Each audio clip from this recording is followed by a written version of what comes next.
the eyes of the Lord are in every place, beholding both the good and the evil. He says, Paul says, Brother Tommy, don't be deceived. Don't be under the delusion that somehow you can sow something and not get it back. If you do evil, evil is coming back around. If you do good, good is coming back around. If you lie on somebody, you're going to be lied on. Oh, Jesus, this is getting good to me now. Amen. If you treat folk wrong, you're going to be mistreated. Amen, somebody. Don't be deceived. And see, what the devil is crafty at doing is getting us to think something that ain't true. That somehow we can sow hate. And somehow some love don't come back to us.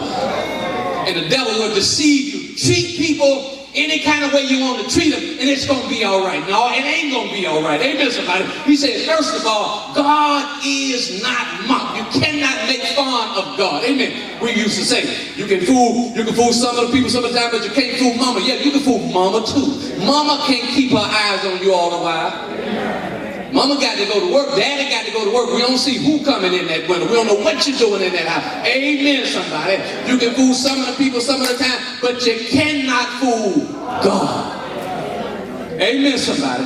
Because God sees everything, and God keeps accurate record. You can't call heaven and say, I think y'all made a mistake up there. I think one of your clerks, customer service got something wrong. Amen. Somebody say, God don't ever get anything wrong. Let God be true and every man a lie. Amen, somebody. God keep accurate. Don't be fooled to think that you can live any kind of way and get some good back. God is not mocked. Then he said, here's the principle. Whatsoever a man sow, we all sow. We all sow. Every one of us sow. If you're inhaling and exhaling, you are sowing. Don't think that you can opt out of this process. Don't think that you can opt out of this system. Every one of us, just as sure as we live our lives, we are going to sow. Not only do you sow deeds, but you sow thoughts. Jesus. That everything that we do in life, everything that we think about has some kind of consequence. Amen, somebody. And sometimes, brothers and sisters, you don't even have to carry out your thought, but God takes the thought as the deed. I got Bibles of mine over there in Matthew chapter number 5 and verse number 23. He said, if a man looketh on a woman to lust after her, watch this, have committed adultery already in his heart. Brother Danes, I don't believe you said that. Did you just say, Brother Danes, when I think about doing something, it's just like going ahead and doing it? Oh yeah, that's exactly what I said. Amen, somebody. I said, I ain't telling you to go do nothing. I'm just telling you, you better be careful of even your thoughts. Because God keeps a record of even your thoughts. Amen. You ain't got to kill nobody physically. All you got to do is hate them in your heart. Oh, I wish I had a church this morning. Y'all mighty quiet. Maybe y'all thinking about your life right now. Amen. And that's the intention of this message this morning. Because if we know that this principle is unavoidable, we'll be careful how we think, how we live, how we speak, and what it is that we do. Amen, somebody. Because every action has a reaction. Parents, be careful how you live in front of your children.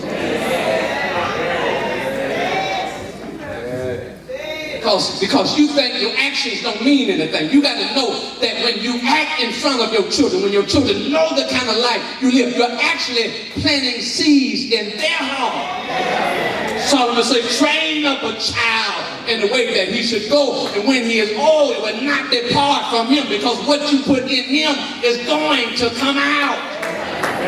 Ezekiel chapter number 18, he says, Our fathers have eaten sour grapes, and the children's teeth are set on edge. Sometimes our children are suffering from seeds that we have sown. And we should not even possess any wild oats. I wish I had a push right here. We got what we call wild oats. We believe that we have a period of time where we can do and live any kind of way we want to, and there is no consequence. Every wild oat you sow gonna come back to haunt you. Whatsoever everybody sows, every action, every deed has a consequence. You cannot opt out of this system. Amen. And if you know you're gonna sow, you need to be careful as to what you sow. Amen. Whatsoever a man sow, we all must reap. Almost done with y'all. You are going to get back what you put out. It's going to come back. Proportionately, you're going to get back more than you sown.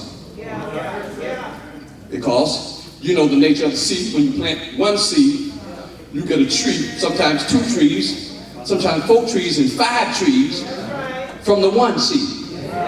Amen, somebody. And the law of sowing and reaping says that if you sow one thing, you get several things back. Amen. Good and bad. But let me talk to the good folk, if I can. And y'all should have said amen, but you're going to talk to me. Amen. That church, when you do good, you get good back.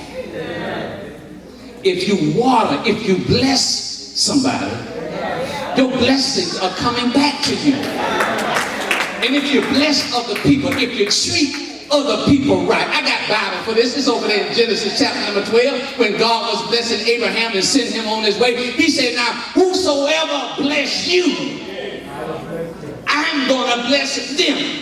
But watch it though, whosoever curse you, they are going to be cursed. Amen, somebody. If you treat people right, right comes back to you. Amen, somebody. And if you want good things to happen to you in your life, you better put some good stuff out there, because you're going to reap exactly what you have sown. Can I help you right here? If you want love back, sow love.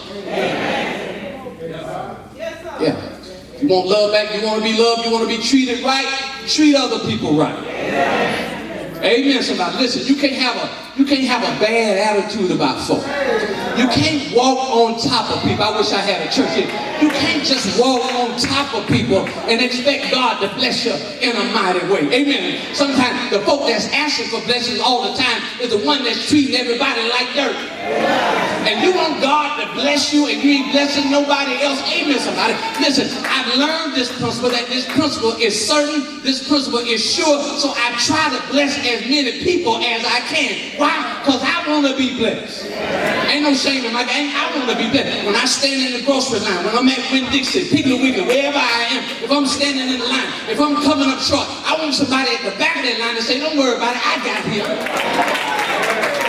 Let that man go with his ramen noodles. He's trying to get him a steak. He's just a little short today. Amen, somebody. Let him get some juices and everything else that he did. I got his back. Amen, somebody. Why? Because I was standing in the back of that line and I saw somebody up there counting some pennies. And I stepped up one time and said, yeah, don't even worry about that. Put them pennies back up.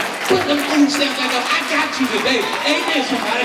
I did that because I want the same thing to happen to me. That's why you ought to bless people. That's why you ought to do good to people. Not only that, I want to be treated right. Nobody want to be mistreated, LT. Amen, somebody. But if you want to be treated well, start treating people well. Amen, somebody. Give deference to somebody else. They go park in space. Now we can fight over this space, or I can just let you have that place.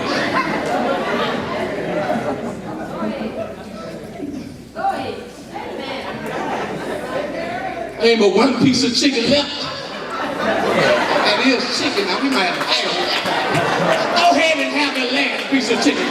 But I want somebody one day when we're coming up short, I want somebody to say, go ahead, Brother Daniels. And that is a result, a consequence of me doing it for somebody else. And if I bless your life, somebody will turn right back around and bless my life. He that watereth shall himself be watered. Amen, somebody. Whatsoever a man sow, that shall he also reap. We all are going to reap. Somebody said that our lives are the sum of things that we have sown. I'm quitting, I'm retreating right here. Because if you think about your life is in large part a sum of the decisions and the things that you have done in your life. You can say, Lord, I don't know what's happening. Yes, you do. And sometimes God will give you a spirit. God will give you a spirit of discernment. God will give you a spirit of confirmation. When something happens in your life, sometimes a bulb will go off, an alarm will go off, a tickle will go off and say, I know why I'm going through this right now. Because I told somebody off, I did somebody wrong, amen somebody, I mistreated somebody, and all that's happening right now is that mistreatment is coming back to me. But you got to be honest about it. When your life is tore up and ragged, you got to blame yourself sometimes.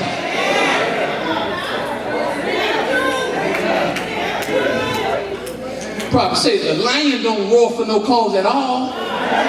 Amen, somebody. The lion is roaring for a reason. The lion don't just roar. The lion roars because he sees something that he wants to attack. Amen, somebody. And when you do right is going to come back to you. Amen, somebody. You gotta believe what it says.